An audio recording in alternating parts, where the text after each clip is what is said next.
Hey guys, Jake from 80/20 Media here. Today we're talking about performance upgrades for the 6.7 Cummins.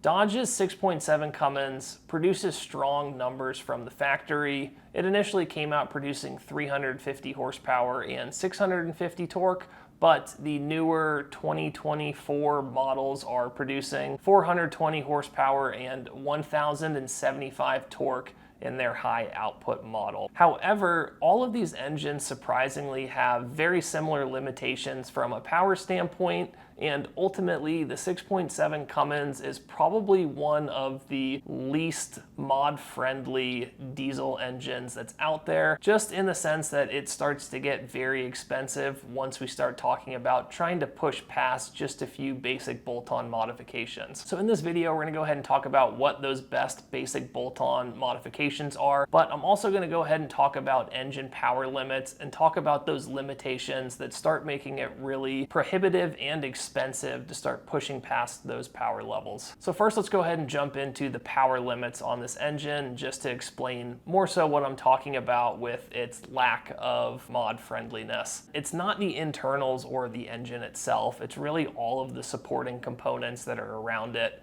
The internals and the blocks themselves can actually handle a lot of power. There are plenty of examples of 800 wheel horsepower and close to 1400 wheel torque 6.7 Cummins that have no or very few internal upgrades. But it's everything else to get to those power levels that starts getting expensive, and the first limitation and starting point here is the 68 RFE automatic transmission. This transmission is the weakest link of the 6.7 Cummins. It's been used in it since the first one back in 2007 and a half, and it's gotten very few upgrades throughout the years to be able to handle more power. Ultimately, regardless of whether you have a 2008 6.7 Cummins or a 2023 or 2024, you're going to be limited by the same things, and therefore this kind of initial power level is going to be about what all of them are capped at. And one of the main reasons is the 68 RFE transmission. It's going to max out around 500 to 25 wheel horsepower, and at those levels you're absolutely going to want and need transmission tuning to be able to hold those with any bit of reliability. Outside of the transmission, the stock fueling system is limited to about 525 to maybe 550 wheel horsepower as well. A lift pump would definitely be recommended here, but you're going to need to look at upgraded injectors and eventually down the line dual CP3s if you want to start pushing past the probably 650 wheel horsepower level. But with just some upgraded injectors, you can get these systems into the 600 wheel horsepower mark. Just be careful if you have a CP4 version of this engine, because the CP4s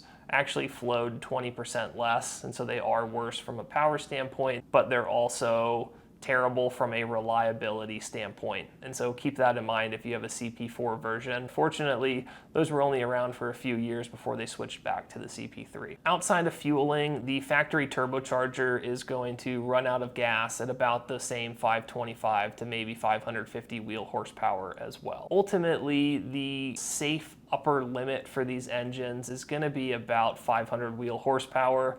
I say safe, you still are going to be at a risk of wearing out your transmission a bit more quickly at these power levels. But really, to even get to 525 wheel horsepower, your fueling is going to be running 100%, your turbocharger is going to be running 100%. Anytime you want to start looking at pushing beyond 500, that's when we need to start looking into upgrades, and the upgrades get expensive quickly. So basically everything kind of hits at once. It's like you can get to 500, but if you want to go to 550 or 600, that's when you need to do all of these things at once, and ultimately it's going to easily run you 10, 15, or 20 grand to do all of that and to do it properly. So with that being said, in this video, I'm just going to focus on the basic bolt-on modifications that can very easily get you to this 500 wheel horsepower mark. For the newer engines, they're going to dyno around 375 to 400 wheel horsepower, and so you're going to be pretty close to this power limit early on. All it's really going to take to get there is tuning.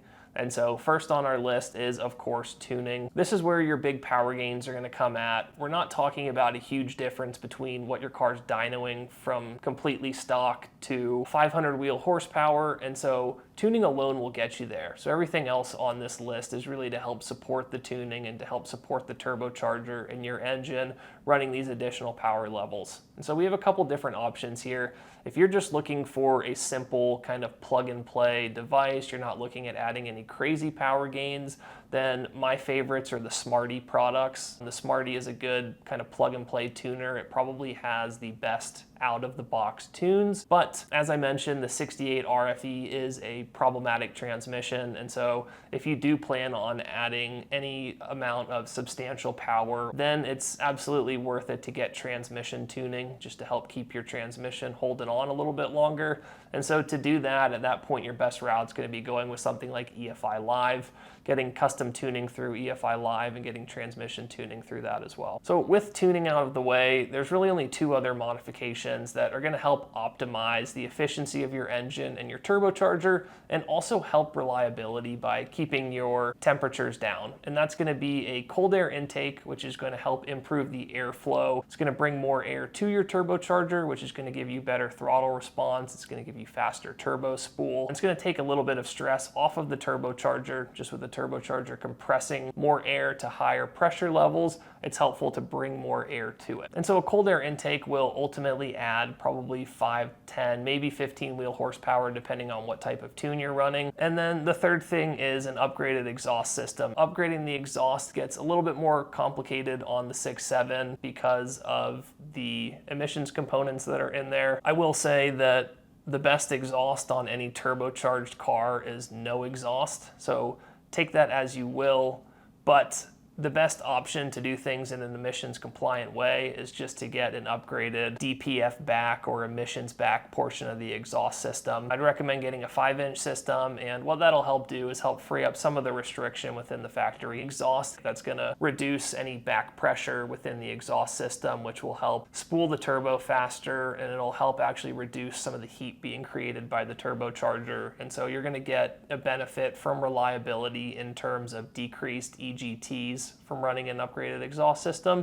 and ultimately, again, we're taking more stress off of the turbocharger and allowing things to run a little bit cooler, which again helps with reliability when you're tuned and modified. So those are really the only two modifications that I recommend, and again, you can just drop a tune on a lot of these things and get to these power levels, but it's all about optimizing the efficiency of your engine and your turbocharger, and by doing that, you're improving the reliability of it by running lower engine temperatures and taking some of the restrictions out of the way. A third thing that I threw on the list is an upgraded intercooler. An intercooler is probably going to be one of the best reliability modifications out there, but it's probably only worth it for people who do a lot of heavy towing and are tuned and modified, or people who are looking to put the 15 or 20 grand into their truck to do a 700 plus wheel horsepower build. If you're not doing that, the factory intercooler will suffice, but there still is some reliability benefit to upgrading it and getting lower EGTs and helping just running cooler air through your whole engine. Intercoolers are a $1,500+ upgrade. So guys, that's it for mods to get to 500 wheel horsepower on the 6.7 Cummins. It's predominantly tuning, and I'd heavily recommend transmission tuning, but then it's also worth it to throw an intake and an exhaust on there just to help free up all of the restrictions and improve efficiencies within the engine.